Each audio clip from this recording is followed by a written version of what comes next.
নমস্কার বন্ধুরা, পূর্ণিমা রান্নাঘরে তোমাদের স্বাগত। 1 কাপ সুজি দিয়ে তৈরি নরম তুলতুলে রসালো মিষ্টি অসাধারণ স্বাদের আজকে তোমাদের কাছে শেয়ার করব।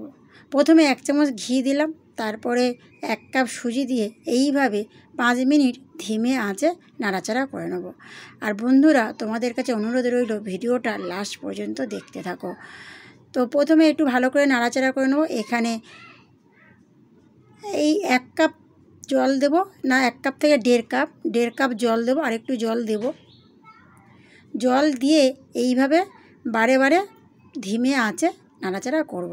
প্রথমে দিলাম 1 কাপ, তারপরে দিচ্ছি আধ কাপ জল দিয়ে এইভাবে নাড়াচাড়া করে নেব। আর এইটা হয়তো অনেকে অন্যরকম একটা রেসিপি ভাবে, কিন্তু এটা একটা রসালো নরম তুলতুলে আর অসাধারণ স্বাদের এই মিষ্টি রেসিপিটা। তো তোমরা লাস্ট পর্যন্ত দেখতে থাকো। ভালো করে একটা ব্যাটার বানাবো, কম আঁচে দিয়ে বারে বারে নাড়াচাড়া করে এরকম একটু শুকনো করব। আর বন্ধুরা, তোমাদের চ্যানেলটা সাবস্ক্রাইব করবে, আর যদি ভালো লাগে কমেন্ট আর একটা লাইক দেবেন, তাহলে কি একটু উৎসাহ বাড়ে আর নিত্য নতুন রেসিপি তোমাদের কাছে শেয়ার করতে পারবো। তো অনেকটা শুকনো হয়ে এসছে, একটা ব্যাটার তৈরি হচ্ছে, আর একটু শুকনো বানাবো। তো এইভাবে নাড়াচাড়া করতে করতে অনেকটা শুকনো হয়ে আসবে। আর এবারে একটা থালার মধ্যে নিয়ে নিয়েছি, একটু হালকা গরম আছে, তো হাত দিয়ে আরেকটু ঠেসে নিচ্ছি। ঠেসে নিয়ে এলাম।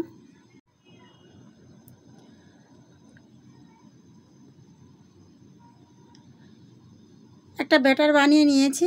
এইবার মিষ্টিটা কিভাবে বানাবো তোমাদেরকে দেখাচ্ছি। একটু আমি অন্য রকমের স্টাইলের মিষ্টিটা বানাবো।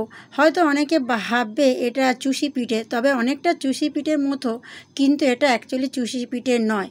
তো এইভাবেই তৈরি করলাম, একটু বড় সাইজের। তোমরা যে যেমন সাইজ বানাতে পারো, বড় হোক ছোট হোক। আর এটা খুব সহজ, এটা খুব সহজেই এইভাবে বানানো যাবে। আর এটা এইভাবে প্রথমে দেখো, একটু একটু করে নিয়ে হাতের মধ্যে এইভাবে ঘোরালেই একটা মিষ্টির আকার এসে যাবে, একটা ঠিক এইভাবে।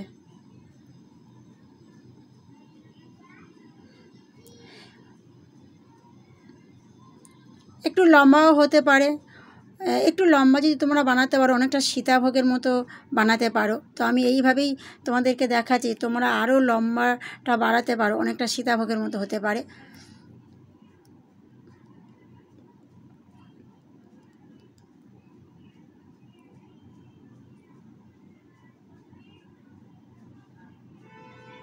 আর এটা হাতের মধ্যে লাগবে না, কারণ এটা ঘি দিয়ে সুজিটা প্রথমে ভেজে নিয়েছি। এবারে এইভাবে নিয়ে 5 থেকে 7 মিনিটের মতো একটু পাখার তলায় দিয়েছি, একটু ঠান্ডা হবে, তারপরে এবারে এটা তেলে ভাজবো।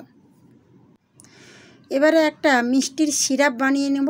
প্রথমে এখানে দিলাম 2 কাপ চিনি। 2 কাপ চিনিতে 1.5 কাপ জল দেওয়া ঠিক আছে, বা তোমরা 2 কাপ জল দিতে পারো। দিয়ে এইভাবে 5 মিনিট এইভাবে নাড়াচাড়া করতে হবে। আর এই সিরাপটা বেশি ঘন করব না, আর বেশি পাতলা থাকবে না, তোমাদেরকে দেখিয়ে দিচ্ছি। তো ঠিক। আর এবার 3 থেকে 4টে এলাচ ভেঙে দিলাম। একটু ফুটতে দেবো। ফুটছে, অনেকটা ফুটে গেছে, অনেকটা কম হয়ে এসছে, আর একটু এরকমই থাকবে। এরপরে ফোটালে দানা দানা হবে। তো এবারে বন্ধ করে দিলাম। সিরাপটা এরকমই হবে, ঠিক এইরকমই, বেশি পাতলা না, বেশি ঘন না, ঠিক এইরকমই।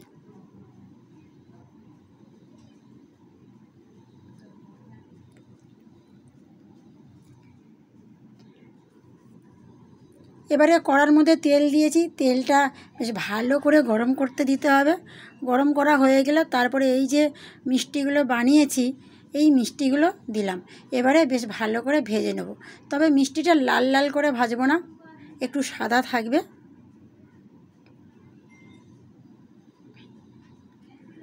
ভাজা প্রায় হয়ে এসছে, এবারে তেল ঝরিয়ে বেশ ভালো করে তুলে নেব। আর এটা দেখতে এরকম, কিন্তু খেতে অসাধারণ। খেতে তো অসাধারণ।